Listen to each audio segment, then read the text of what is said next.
Hi everyone, welcome back to Stamp with Anna, and today I have another box and a card to show you. This is one that we didn't make at class this past weekend, but it is one that I made to show the ladies a different way to decorate it. Let me recap for you. On Monday we made this one here. It's a birthday one. It's got the cute balloons and the happy birthday. And then on Wednesday, we made this thank you card one, thanks a latte, and we used the Coffee Cafe suite with that. And these two designs are almost the same. You can see the same panels on each side and the sentiment right in the middle. And this one is going to be a little different. It's more of an elegant style. I can see a man putting a diamond ring in there, putting a beautiful necklace in there. I can see someone giving this someone as an engagement present and put money in there. You can put a key to a hotel room in there if you're giving them an overnight stay as a gift. You can do so many things with this. I just love this, and I love the gold touch to it. That's what makes it so elegant. So let's get started with this one.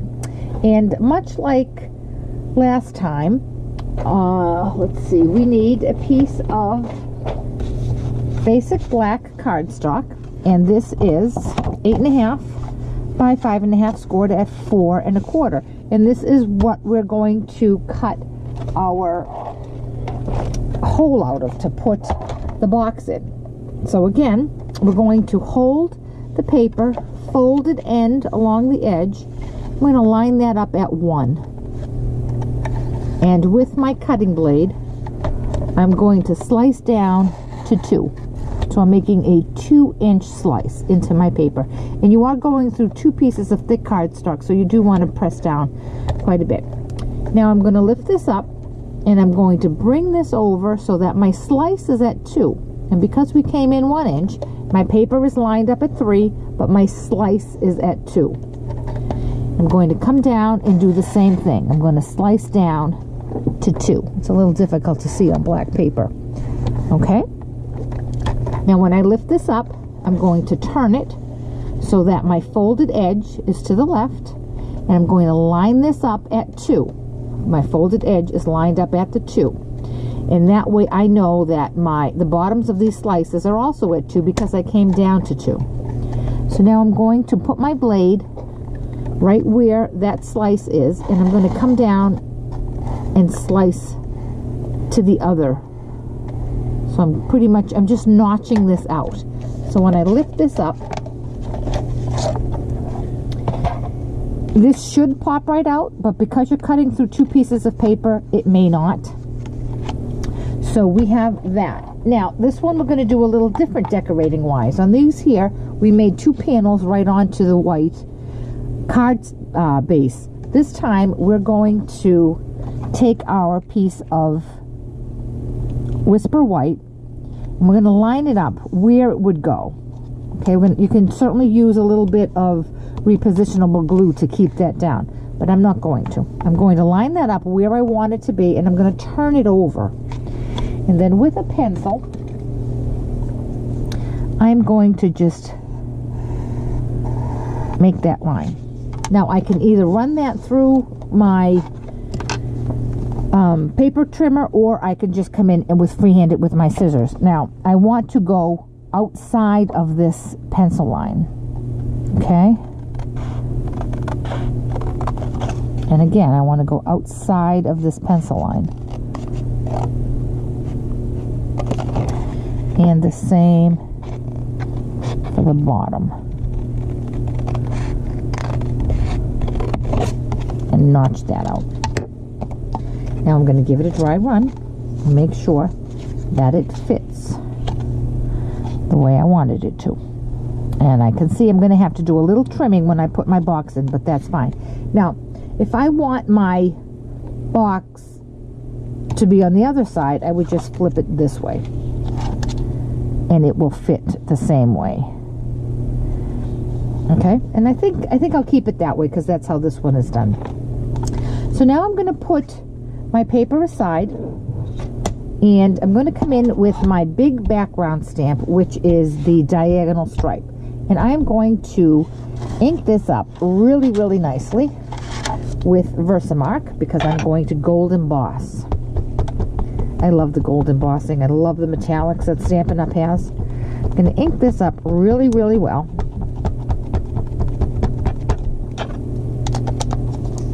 And I'm going to bring my paper and drop it in there. Because the stamp is so big, I like to bring paper to stamp pad rather than try to hold that big block in my hand. And then I'm just going to come in with a piece of scrap paper and press down so that I get good image. I'll lift this up, and now you'll see the stripes. There's a little sheen of red on it because I used red one time when I used this, but the gold embossing powder is just going to cover that right up. So I'm going to apply my gold embossing powder all over this. I'm going to use my tweezers to pick it up. All right. Tap, tap, tap. Fill in a little bit right there. When you are embossing such a big section, it is a little difficult, and it doesn't always come out perfectly, but that's fine. It's a handmade card. It's not supposed to be perfect, right? So I'm going to drop that back in there. And now I'm going to heat emboss this. Now, rather than have you watch me heat emboss the whole thing, I'm not going to do that to you. I'm going to just heat emboss a tiny bit of it so you can see how beautiful the gold comes out, and then I'll finish doing it off camera. Put my heat tool on high, and here it comes already. Isn't that beautiful? See that? Okay, I'm going to heat emboss this off camera. I'll be right back. Okay, I'm all heat embossed. Now, before I attach this to my card front, I do want to attach my ribbon. So I'm going to make a faux bow. I'm going to cut a piece of ribbon that's longer than the width of my card, and then another smaller piece. And I'm going to make a T with my long piece vertically, and then I'm going to bring this in and tie this over. And keep that straight there. And tighten that nicely. Now that doesn't look much like a bow, right? But when you turn it over, there you have a perfect knot. Just trim my edges. And I'm going to attach this to my card right here. I'm going to put a little bit of snail.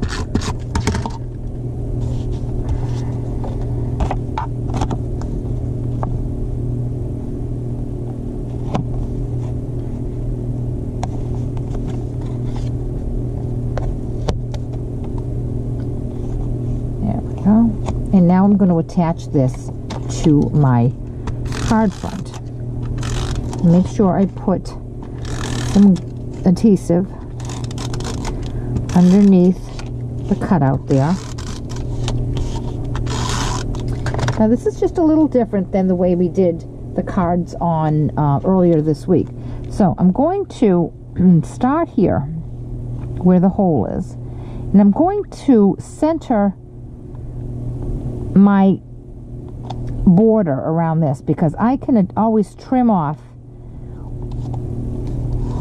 anything that goes beyond that cut. So I want to just make sure my border is what's straight. That's my goal. So now when I turn it over, I see I do have some white here, and I'm just going to come in with my snips and trim that. That's not a problem at all. You do want to have a nice sharp pair of snips to do that. And there's our card. It's just waiting for the box. So to make the box, I have a piece of 6x6 basic black cardstock. I'm going to bring in my trimmer, And using my score tool, I'm going to score 2 inches all on each of the sides. So I scored 2. I'm going to turn my card 90 degrees. And score it 2 again. Turn my card at 90 degrees. Score it 2 again. Turn my card at 90 degrees. And score at 2 again. And here I have a tic-tac-toe on my card. I'm going to fold over my score lines. And now using my snip, I'm going to cut up on these score lines right up to that next horizontal score line. So I'm going to cut up on the vertical score line right up to the first horizontal score line. Then, because I want nice neat corners inside my box, I'm going to cut little wedges off the sides of each of these outside panels. And the next cut we're going to make is, let me explain to you why we're going to make it. Each one of these boxes is squares is 2 by 2. So when I go fold this in, it's 2 by 2. I might have a little bit that's it should fit and line right up beautifully, but just in case it doesn't, I don't want that to buckle on the inside. So again, I want it to be nice and neat, so I'm going to trim just a hair from the tops of those tabs. So there we have the bottom tab there. And we're going to do the same thing to this side directly across from it. We're going to cut up on the vertical score line up to the first horizontal one, again on this side, and then we're going to wedge these 2 sides of each of the outside tabs.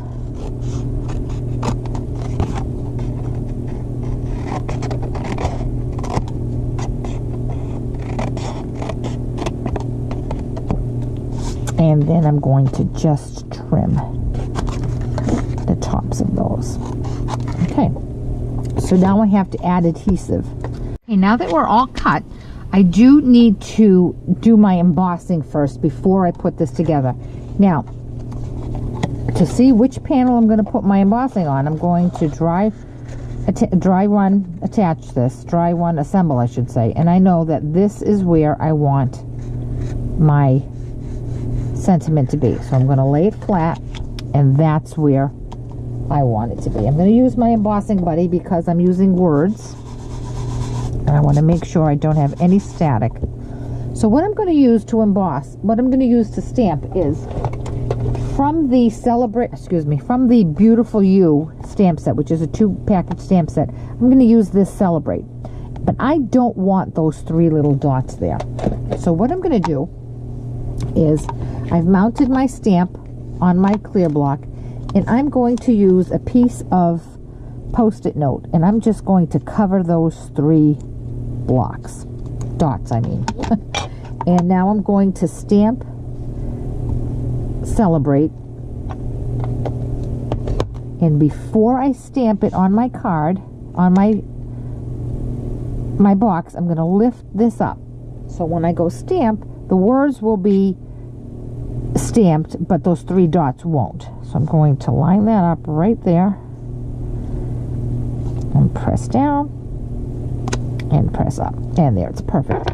Now I'm going to emboss that. So again, I'm going to bring in my gold embossing powder.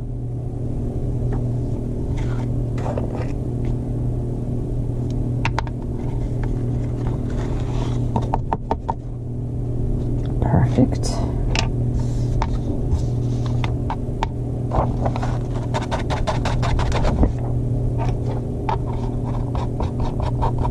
And with my heat tool, I'm going to emboss that. And my heat tool is warm already, so this will go really fast. And there it goes.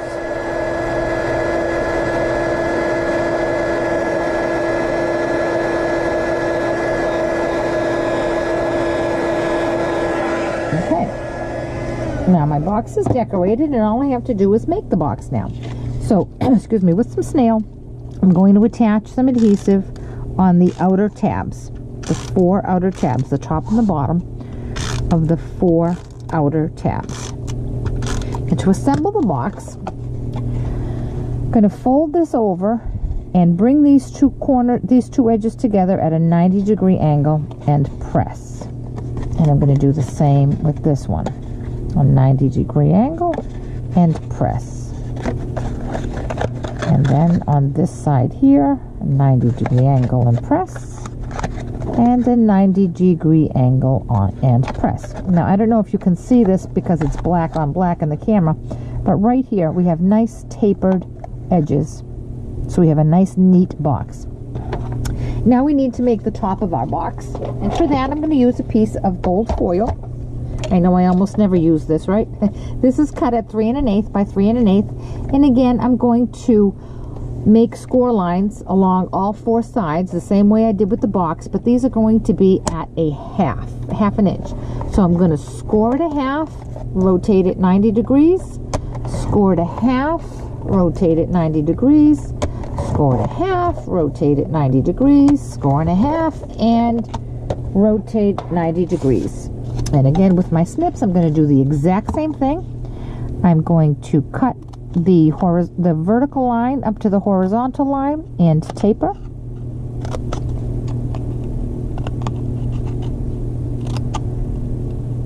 Now, I don't have to trim these because when I bend these in, I know that it's not going to stick out because this piece is so much longer than my tabs.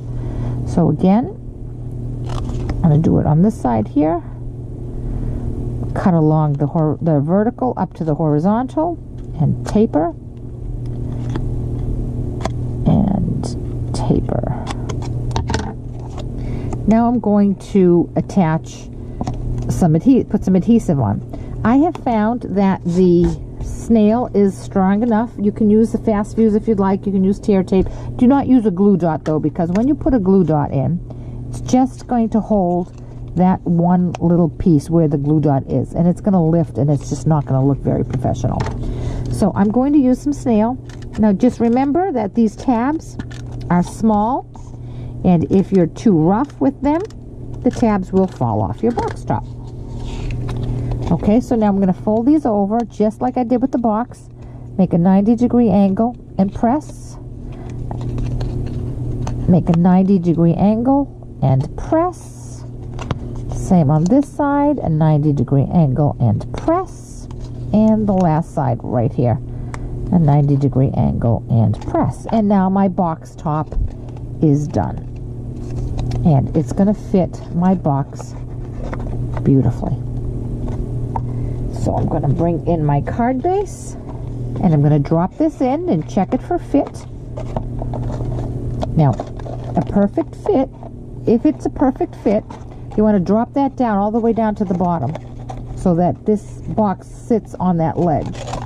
If it's a perfect fit, when you look on either side, your A-line will be straight, and that's good fit. This one does not. See how it's buckling?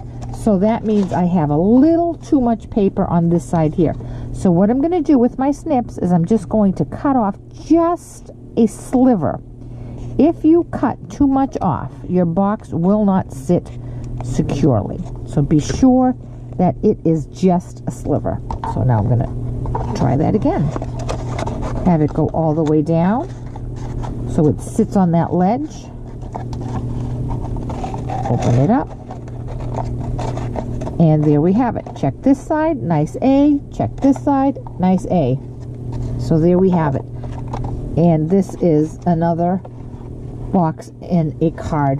And like I said, this is going to be my new favorite card, my new favorite type card, I'm sure. But this is so great. Can you imagine giving this to someone, let's see, a graduation? You're buying someone a car, your child's graduating high school or college, buy him a car, make a card like this, put a little car key in it. Perfect, perfect, perfect. I just love it. So many different occasions to use this. So again, and to recap this week, on Monday we made this great happy birthday one.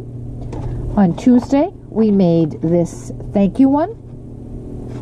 And today we made this Celebrate one that we can use for almost any occasion. So I hope you enjoyed these cards, and I do ask you to come back next week, because next week I'll be showing you how to make variations of these. I'm working on some Valentine's Day cards for the girls at work, and I have some made. I'll just show you here. I'm going to show you different ways to make the boxes and put them in different positions. So one we'll be making is this one, which is the same as what we made earlier this week. But then we're going to shake it up, and we're going to put the box in the middle of the card. And then we're going to change it up a little more, and we're going to make the card a horizontal card, a vertical card rather than a horizontal card. And I'll show you how to make those measurements there. So I hope you like these projects. If you have any questions at all, please contact me through my blog, www.stampwithanna.blogspot.com, and I'll be glad to help you out in any way that I can. Thanks so much, and I'll catch you back here next week.